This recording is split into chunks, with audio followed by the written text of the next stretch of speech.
జగిత్యాల పట్టణంలోని సావిత్రిబాయి పూలే పార్క్ లో సావిత్రిబాయి పూలే జయంతి సందర్భంగా బీఆర్ఎస్ నాయకులతో కలిసి సావిత్రిబాయి పూలే దంపతుల విగ్రహాలకు పూలమాల వేసి ఘనంగా నివాళులర్పించారు జిల్లా తొలి జడ్పీ చైర్పర్సన్ వసంత సురేష్. ఈ సందర్భంగా ఆమె మాట్లాడుతూ బీఆర్ఎస్ హయాంలో బడుగు బలహీన వర్గాలకు చెందిన మహనీయులను స్మరించుకోవాలనే ఉద్దేశంతో జయంతి వర్ధంతి ఉత్సవాలను ఘనంగా నిర్వహించేవారని, విగ్రహాలు ఎక్కడ ఉన్న వాటిని అలంకరణ చేసేవారని, ఇప్పుడున్న ప్రభుత్వం అలంకరణ చేయడంలో విఫలమైందని అన్నారు. ఆడపడుచులు చదువుకోవడానికి మొట్టమొదటి అడుగు వేసిన మహనీయురాలు సావిత్రిబాయి పూలే అని అన్నారు. అట్టడుగు వర్గాలు, మహిళలకు చదువు, సంపద వంటి సమస్త హక్కులు నిరాకరింపబడిన దేశంలో ఆనాటి సమాజపు కట్టుబాట్లను, బ్రాహ్మణవాద సాంప్రదాయాలను, ఆధిపత్య వర్గాలను ధిక్కరించి భారతదేశం మొట్టమొదటి ఉపాధ్యాయులుగా పాఠశాలలు ప్రారంభించి 12 మే 1845 దేశంలో భోజనాలకు మొట్టమొదటి పాఠశాలలు ప్రారంభించారని ఆమె సేవలను గుర్తు చేశారు. జై సావిత్రిబాయి పూలే, జై జై సావిత్రిబాయి పూలే ఆశయాలను చదువుల తల్లి సావిత్రిబాయి పూలే ఆశయాలను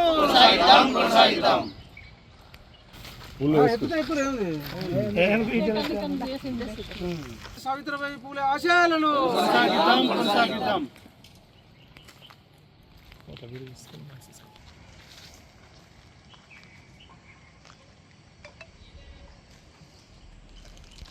ఈరోజు చదువుల తల్లి సావిత్రిబాయి పూలే 195వ జయంతిని పురస్కరించుకొని పట్టణంలో మరి మహాత్మా జ్యోతిబా పూలే పార్క్లో ఆనాడు కేసీఆర్ కట్టించినటువంటి పార్క్లో సావిత్రి జ్యోతిబా పూలే దంపతులకు ఈరోజు వారి జయంతి సందర్భంగా మా బీఆర్ఎస్ పార్టీ, మా కుటుంబ సభ్యులందరం కూడా కలిసి వారికి ఘనమైన నివాళులు అర్పించడం జరిగింది.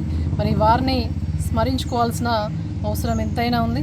కానీ నిజంగా కూడా బాధాకరం, ఇక్కడ ఆనాడు కేసీఆర్ గారు మరి వెనుకబడిన బలహీన వర్గాలకు చెందినటువంటి మహనీయులను స్మరించుకోవాలని చెప్పేసి జయంతి వర్ధంతులను మరి భావితరాలు మర్చిపోవద్దని చెప్పేసి ఘనంగా నిర్వహిస్తే, ఎక్కడైతే విగ్రహాలు ఉంటాయో అక్కడ కూడా అలంకరణ మరి పూర్తి స్థాయిలో ప్రభుత్వం చేపట్టేది. కానీ ఇవాళ మున్సిపల్ ఇక్కడ ఉన్నటువంటి మరి స్థానిక ప్రజాప్రతినిధులు అదే విధంగా మరి ఈ యొక్క నిర్వహణలో జ్యోతిబా పూలే జయంతి సందర్భంగా మరి పూర్తిగా కూడా ఫెయిల్ అయిందని చెప్పేసి కనీసం నిర్వహించే స్థితిలో లేదని చాలా బాధ అనిపించింది.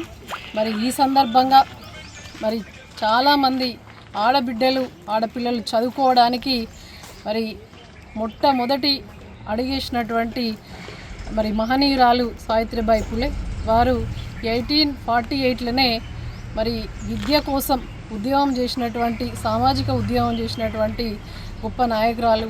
మరి దయచేసి మరి కేసీఆర్ గారు ప్రజల పక్షాన నిలబడేటువంటి నాయకుడు, మరి ప్రజల గొంతుకగా గెలిచిన ప్రజల కోసం ఉన్నటువంటి నాయకుడు కేసీఆర్ గారు. కాబట్టి మరి కేసీఆర్ గారిని మనం మళ్ళీ తీసుకొచ్చుకుంటేనే మనం అందరం కూడా బాగుపడతాం, బీసీలందరూ కూడా బాగుపడతారు. కాబట్టి కేసీఆర్ గారే మరి తెలంగాణ రాష్ట్రానికి, మన జైత్యాలకు కూడా శ్రీరామ్ రక్ష అని చెప్పేసి తెలియజేస్తూ మరొకసారి మా బీఆర్ఎస్ పార్టీ మరి కుటుంబ సభ్యులందరి పక్షాన కూడా మరి సావిత్రిబాయి పూలే గారికి ఈ సందర్భంగా మరి ఘనమైన నివాళులు మరొకసారి తెలియజేస్తూ వారిని మనస్ఫూర్తిగా స్మరించుకుంటూ వారి ఆశయ సాధన కోసం మనం అందరం కూడా పునరంకితమైదామని చెప్పేసి తెలియజేస్తూ జై తెలంగాణ.